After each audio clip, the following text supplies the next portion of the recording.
Okay. Greetings, everyone out there on Facebook land. Ronnie Landis coming to you live. And I wanted to share a brief message and download on really how to maximize your time, your energy, and your life force so you can, in essence, live the life that you really want to live, the life that you desire to live, the life that you deserve to live. It's not just going to happen by coincidence. It's not just going to happen by synchronicity. It's not just going to happen by accident. You actually have to design your life. That's the key here. You have to be willing to design the life that you desire. And there's a number of levels and a number of dimensions to being able to do this. One of the things, though, that I've realized in my own recent journey of really designing and architecting my life and thinking to myself, there are different energies and different variables in my daily life experience that are not contributing to peace of mind, that are not contributing to my own sense of fulfillment, and that I feel like I'm on a little bit of a hamster wheel, spinning my wheels and not quite sure if I'm achieving and accomplishing the goals that I have for my life, whether they're professional goals, they're personal goals, and they're fulfillment-based objectives, and just feeling that I'm doing a lot or feeling like I'm doing a lot, but some days accomplishing more than others and not quite sure what are the patterns leading to feeling accomplished and feeling fulfilled versus the patterns that would leave me depleted or leave me feeling overwhelmed or stressed and not quite sure what to do. So I want to share an insight with you that is super practical, something that you can immediately implement, and something that has been very powerful for me. It's something that I've done a number of times, but now I've made an added commitment to really reinstigating this as a directive for my life and how I structure my day to day. And so I just had a coaching call with someone about an hour ago, and we were talking about how she can be more effective in building her business that she's working on and really accomplishing all the different things that she wants to accomplish and doing it sustainably. Doing it in a way that allows consistency, it allows a maintenance of energy and motivation without having to use willpower to bulldoze through walls. One of the things I want to impart to all of you is this idea that you have to get really structured in your life. You have to have a calendar. You have to put things together, and you have to be non-negotiable about the things that you look to do. Because if you just think about doing something and you say, okay, cool, tomorrow I'm going to meditate, I'm going to read, I'm going to start working on this business plan, I'm going to start working on this creative venture, I'm going to start doing these things, I'm going to go to the gym and work out. Now, those are all nice, and we get these fleeting moments of motivation and inspiration and these glimpses and these epiphanies, and we get really inspired to do something. The problem for most people is that we rely too much on our emotions to determine what we're going to do or what we're not going to do. Most people, instead of being structured, most people rely on whether they feel like doing something or not. And this is a slippery slope. This is a tricky thing, because if you rely on the emotional waves that you go through to guide you to doing something based on whether you feel like it or not, chances are the things that are uncomfortable, the things that maybe you don't want to do in that moment, the things that you don't feel like you have the energy to do, chances are you're not going to do it. For a good example is, something like, I don't know if it's a good example, but it is an example, like taking out the trash, for example. We let the recycling here in the house, I share the house with two other people. We let the recycling in here build up. And it was almost like at a certain point we got so used to it that we didn't see it. until one moment it just got so big that it was like, hey, we need to take this out. And immediately I was like, you know what? I'm going to go take all this out. I'm going to pop on a podcast. I'm going to go take all this out to the recycling and get it done. And it felt so good to have that energy cleared. But the thing about it is that it didn't have to build up to that point. Why didn't it get done? Because nobody really felt like doing it. And on a more practical level, it wasn't factored into the plan. You see, I have my plan. Each other person has their own plan. We live in our own little worlds. And sometimes we get so caught up in our world in the fluctuations of what's going on in our life. There's a lot of things that get left undone. There's a lot of loops that get left unclosed. And those loops create mental patterns that create storages and backlogged data in the file cabinet of our mind. And sometimes we wonder why I don't have the mental focus, the cognitive functionality to focus and really do the things I want to do, like reading more and accelerating my learning potential and reading a book a week or something like that, right? Something that's more cognitively and creatively driven. Maybe you want to write a book, but you're feeling stuck energetically. You don't have enough bandwidth, or maybe you can't process all the varying energies in the form of people in your life, and it's just getting overwhelming. One of the reasons for that is not because you necessarily need a brain supplement. There are certain things out there that I can recommend that are really, really powerful. But if you have a backlog of file cabinets in your mind that are outdated programs and data from the past that had never been cleared out, then you're going to be beyond capacity and you're not going to be able to function optimally. So you got to clear all that stuff out, right? And so when you're thinking about creating a design, you're thinking about creating an architecture for your life, you have to pull back sometimes and just look at, okay, what does my day-to-day look like? Am I planning for my week ahead? Because if you don't plan ahead, and you don't prepare to plan, you're planning to fail. Something like that, right? If you don't plan ahead, then you're planning to fail. And you're going to be basically relying on whether you feel like doing something in order to get it done. You know, for example, going to yoga. For me, I love yoga and I'm always grateful after I do yoga, but it's not in my highest excitement all the time. There's challenges. It's not, you know, I have a challenge with being that focused on momentary movements and being in certain uncomfortable positions. I like to be dynamic and move around, and that's kind of how I'm conditioned. And so for me, yoga sometimes can be a little bit of a challenge, but I know that's an essential part of my movement practice, an essential part of my health and my mental health. And I just feel so good afterwards. So now I just said, 3 times a week at 5:30 to 6:30. This is my yoga class. I put it into the calendar, and I do that on Sunday. I map out my entire week now.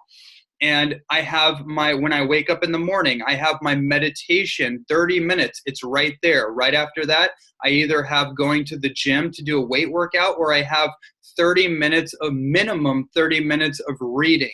It's right there. And then when I get into business or I get into social media, like getting on Messenger and Instagram and messaging with people, that kind of thing can consume somebody's entire day. And we get onto Facebook and Instagram and all that. We can get on there 10, 20 times a day. And truthfully speaking, we could have just blocked out a certain window of time once or twice a day, and then just consolidated all that energy that we're sporadically doing throughout the day, which is detracting from all the other stuff that we want to get done, that takes focus, concentrated energy and attention. That energy gets compartmentalized, it gets sporadic, and it just gets scattered, and we don't actually put our full self into those moment by moment activities that need our energy and attention in that moment, right? So people wonder why we're getting so scattered. Why are we getting so distracted? Well, it's the weapons of mass distraction, and the way to overcome distraction and the stimulation overload, the immediate gratification overload, is by actually structuring your time. Where are you putting your energy? And when is the most optimum time for that particular activity? And you have to factor this in with whatever your lifestyle is. If you have a job or something, you're running a business, you have a family, then you have to really look at the reality of what do those things demand of you, and how much time, and where can you pocket other things like reading, like meditation, yoga, or going to the gym, or going into nature, right? These are all essential parts of living a holistic and harmonious and healthy life. And these are things that I've talked about for years, but it's really amazing how much information we have available to us, but how little we actually act and implement that information in a transformative way, in a consistent way, and create disciplined rituals that will actually transform our life experience. It's amazing how much information and strategies that we have available to us, but how little we take advantage of the opportunities we have available to us. And I figured out it's not because we don't have enough willpower. It's not because we're not smart enough, we're not good enough, we don't have enough money or enough time or energy. Those are all cop-outs. Those are excuses. An excuse is something that we use to not look at reality. And the reality is we have all the time and energy just like anyone else. But the big question we have to ask ourselves is, how are we using our energy? And are we getting a return on our investment? Are we getting a return, a positive return on the energy that we're investing into whatever these activities are? And have we actually looked at, is this even serving me? Is this job serving me? Beyond getting a paycheck, is it fulfilling me? Am I getting an energetic return on that, or am I being depleted? Is this relationship or series of relationships that I'm involved in, am I getting a return on that? Is it fulfilling me? Am I getting more energy, or am I losing energy? This dietary program that I'm on, is it benefiting me? Is it empowering me? Is it enlivening me? Or is it diminishing the return on the investment? Et cetera, right? These are honest questions that we have to ask ourselves. And this is a bit of a process, what I'm explaining to you, because it's simple enough to get out a Google Doc and get out the Google Calendar and start mapping things out. But you don't do this with an ambitious type of mind. You do it from the perspective that you've already looked at some of the patterns and habits and tendencies that you might have that are not necessarily leading you in the right direction. One thing to deepen this whole understanding, because I'm not just talking about scheduling everything in. That's too simplistic. That's too superficial. And that's just another thing, like meditation, like yoga, like the millions of things that maybe you've dabbled in, but you haven't truly committed to. It's just another tool that maybe you start doing for a day or two, but then you lose steam and you go back to the old patterns, right? We need to realize that the majority of us were raised in an industrial school system and got this industrialized a type of education where we were force-fed information in textbooks, in concepts, in memes, and perspectives and paradigms, and we basically were raised on regurgitation and mimicking in order to get approval, in order to get acceptance, but we weren't really raised with critical thinking skills, right? We weren't raised and encouraged to think for ourselves and to determine our own destiny and to design our own life experience. It was pretty much forced upon us. And then if you go to get a job, you've never been an entrepreneur, and you're working in the workplace, then everything is given to you. You have a schedule, you have a series of tasks and responsibilities, and you carry that out, but all that is given to you, right? You didn't give that to yourself.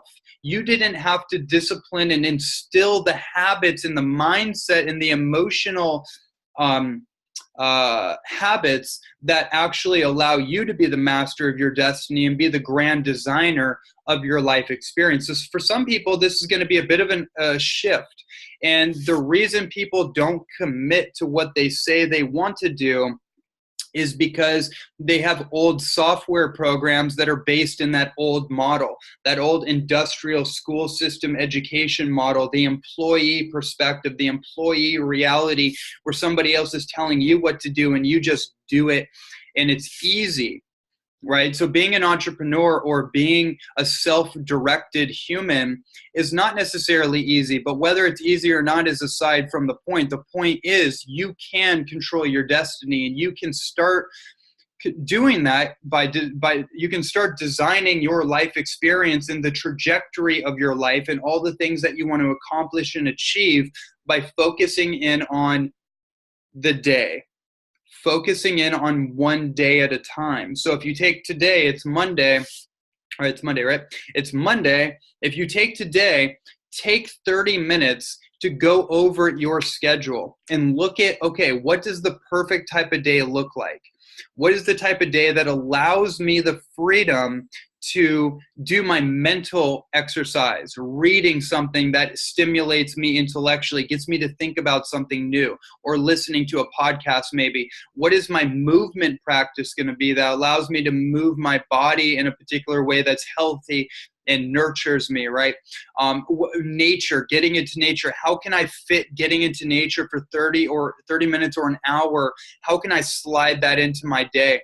How can I focus in on my goals for an hour a day if that's all you have? And then that hour a day, now that you plug these things into your day wherever you can, that's realistic. I'm not saying just randomly throw things there, because that's not going to lead to success. You have to kind of think this through.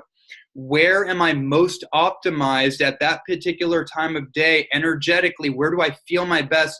Those are the times that you plug in those activities that are high priority and that require your enthusiasm, that require you being lit up and excited. Right? It's a bit of a thought process. You have to think this through. You have to be a bit of a thinker and a feeler to determine what's going to be optimal for you. But the point is this. If you start making these things a priority and you take the time to go over your schedule and start mapping out the things that you truly want to do, even the things you don't want to do, right? Because we let those things slide because we simply don't feel like doing them. You got to factor all that in there too. Now that you do that, you create self-accountability. You create self-reliance by doing the thing. But at least now you can be your own coach. You can be your own mentor and guide.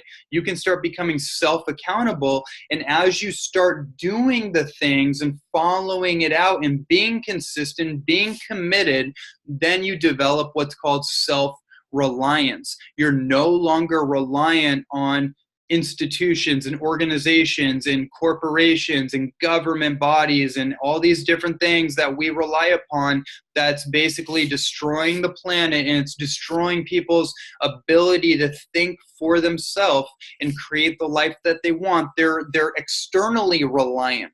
They're reliant on the approval and acceptance of other people. They're reliant on a paycheck from another organization or something, and they have to contort themselves in a particular way that allows them to operate within that box. What I'm saying is that you can either create your own box, or you can get to a place where you break out of the box and you start to live the life that you are meant to live. And only you know what that is. Therefore, you have to be the one to create it, right? You have to be the creator and the master of your own destiny. And the only way to do that is to get structured, to start structuring it. You got to be a bit of a tactician. You got to be a bit of a strategist. And we got to get out of a lot of this new age kind of thinking of just like, you know, one of the things that always gets me is like, just follow your heart. Just follow your heart and it'll all be revealed to you. No. Actually, I found that not to be true. Now, there's a metaphorical heart and there is a physical heart, right? Your heart, depending on your past life experience, your heart could be jaded. There could be resentment in your heart. And to just follow your feelings is not really effective because you're a holistic system. Your mind is a powerful tool. Your heart, whether the metaphorical sacred heart that I think people really are referring to, and then your guttural instinct. Follow your gut instinct is a little more accurate because it encompasses your emotional template, and it encompasses the directive and the logic and the critical thinking that comes from a finely attuned mind that's balanced with the right and left hemispherical intelligence. It's synchronized, so it's in balance, and that connects to the guttural instinct, the guttural direction, which is basically your intuition. But I'm going to say this too. You can't rely on that as if it's just random. You can't rely on things to just happen for you and just to follow your feelings, because you may not feel like doing something at a particular moment because maybe you're tired, maybe you're not used to it, maybe you don't want to mess up, maybe it's something new for you and it's like you're worried about looking a certain way or whatever the case is. And if you just rely on your feelings, I'm telling you, you are going to cop out. That's what I see all the time. That's why I'm constantly coaching so many health coaches and spiritual-based coaches that are truly heart-centered and truly living from their heart. But sometimes we forego the intelligence of a finely tuned mind and our guttural instinct, our primal instinct that tells us, hey, you know what? You got to get structured. You got to get grounded. You got to put your feet on the ground and create a game plan for your life, because you can't build a business without a plan and a blueprint. You can't execute consistently without a plan of action. You got to develop a plan for your life, and you got to develop a meaning for your plan, because you can develop the plan, but if you have no meaning, intrinsic meaning that motivates you to execute through the emotions that maybe are not very comfortable, maybe they're tough emotions to work through, sometimes you do have to work through that. That's how you develop self-reliance, but you're not going to be able to do that consistently, and you're not going to be able to get to the other end of it if you don't develop a plan, a game plan for your life. Life is unpredictable. Just from that level, life is unpredictable. You don't know what curveball is going to come your way. Every day it seems like I am getting thrown a different curveball that disrupts my expectations. It disrupts my plan. So I got to replan. I got to recalibrate. But I found that the more I plan ahead, I do contingency planning, meaning I plan for random occurrences. I plan for accidents. I plan for different things. This is the idea of having insurance, right? It's like it's an assurance plan, right? It's like superfood nutrition is a health assurance plan. You don't know if you're getting everything you need from just basic organic whole foods. You're probably not. You don't really know. It's kind of an unknown. So the superfood thing in natural supplements like iodine or DHA or some of these novel things, that's an assurance plan that you're filling in the holes and you're protecting yourself, because you don't know if you can get that from your conventional food supply, right? Well, it's a similar philosophy. It's like you don't know what's going to happen in life. You don't know what's required of you. And if you just go aimlessly following the flow, but you don't have any parameters and any checks and balances that guide the flow in a unified direction leading you somewhere, then the flow, you're just going to go with the wind. That's just what I see people doing. They're just like not accomplishing what they could accomplish. They're not giving their gift in a realistic, grounded, and effective way. It's like, I feel like doing this once in a while. I'll make this Facebook post to share my message, but that was okay. That was enough. I'm just going to wait till I feel like doing it again. And, I'm not here to tell you that's right or wrong. I'm just here to give you my perspective based on my life experience as a high-level elite competitive athlete in 2 different sports, as a martial artist, as an entrepreneur for 10 years. as a coach, as somebody who has achieved what a lot of people feel like is impossible for them. It's taken a lot of discipline. It's taken a lot of focus. And most of all, it's taken a lot of planning. And you will free your mental and emotional energetics up if you start planning ahead. You start putting parameters in your life that keep you in check. Because that's the biggest part of this, is that, we're just in conflict with ourselves, really. That's what it comes down to. We have these varying motivations and these varying energetics that are not necessarily in sync with one another, and these personality conflicts that keep us kind of like in this ebb and flow, this stop and go kind of thing. But we want to get out of that, and we want to hit the flow. We want to get in the zone and collapse the conflict and move forward without any obstructions in our way, right? And the obstructions are what is inside of us. So that's the game here. That's how to be effective with this game of life. It's no different than anything, just because we may have a spiritualized outlook on things and a metaphysical concept.